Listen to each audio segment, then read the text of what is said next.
Pagi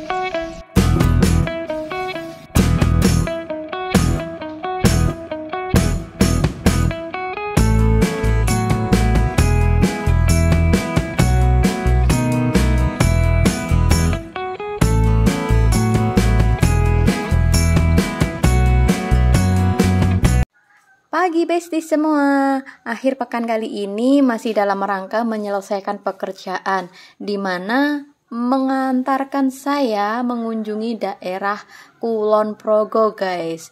Barangkali ada bestie yang tinggal di daerah Kulon Progo Yogyakarta. Pastinya buat kamu yang tinggal di daerah Kulon Progo sudah tidak asing lagi, bukan? Cerita-cerita sejarahnya atau mungkin cerita-cerita di luar itulah ya. Yuhu, kita akan lanjut bercerita. Kulon Progo pada masa sebelum kemerdekaan ternyata dibagi menjadi dua bagian pemerintahan kerajaan gengs, yaitu Kulon Progo bagian selatan dimiliki oleh Kadipaten Pakualaman dan di sisi utara milik Kesultanan Yogyakarta Hadiningrat.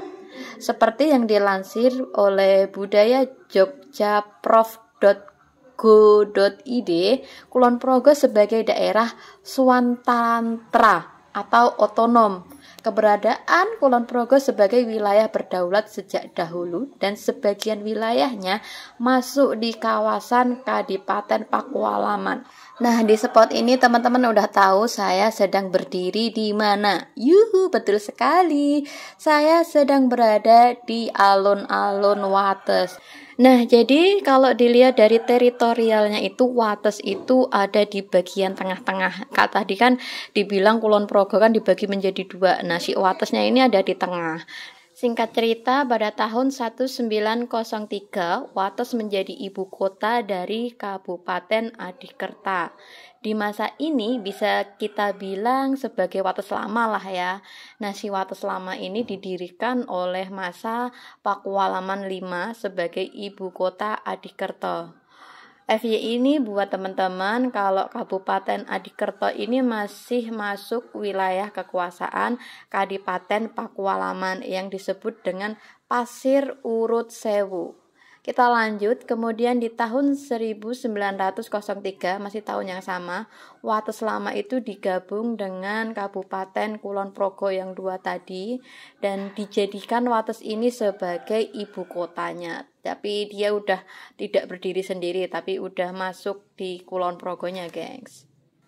Nah, sebagai pusat kota, pastinya ada yang namanya alun-alun, bukan? Nah, seperti yang bisa Besti lihat saat ini, saya pun sedang menginjak berkeliling di alun-alun Wates. Untuk tempatnya asik, karena memang konsepnya itu sebagai ruang terbuka hijau dan cocok untuk besti-besti untuk olahraga, berkumpul keluarga, ataupun kadang juga ada event-event menarik yang diselenggarakan di tempat ini.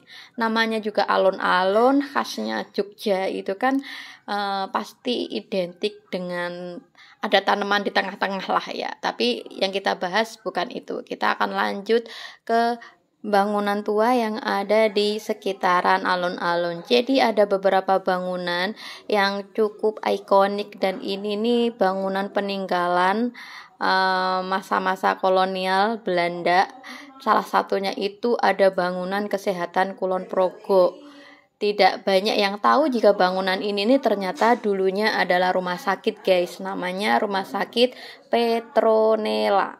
Yang pada akhirnya Rumah Sakit Petronella itu mengalami banyak hal, proses perkembangannya yang panjang, yang singkat ceritanya sekarang itu menjadi namanya Rumah Sakit Bethesda yang kita tahu kenal cukup populer juga di Jogja.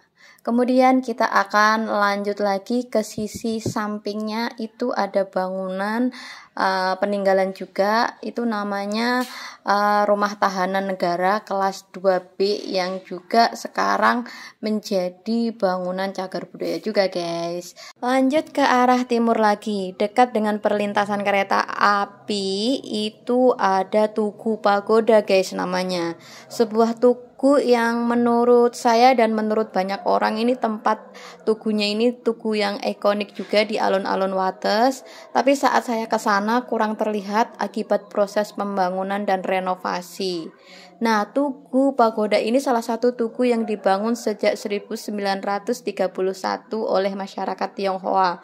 Maksud pembangunan tugu ini sebagai bentuk terima kasih masyarakat Tionghoa ke penguasa Kabupaten Adikerta yang sudah memberi tempat untuk mereka tinggal di Wates. Seperti itu guys ceritanya.